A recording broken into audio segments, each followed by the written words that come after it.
everyone, it's the Cooking NP, Nichole Lind, coming at you.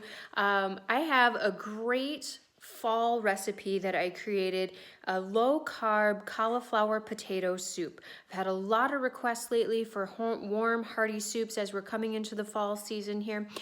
It's not in the form of a full video just for the fact that it was kind of a last-minute thought, and I'm like, hey, I'm just gonna put these pictures together with some instructions on them and post it in the same capacity. If you're looking for more great low-carb and keto recipes, please hit subscribe on this video.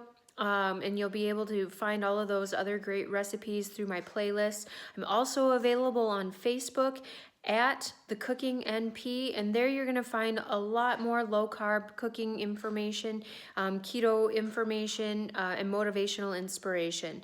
I hope you love this wonderful, warm, hearty, hot soup.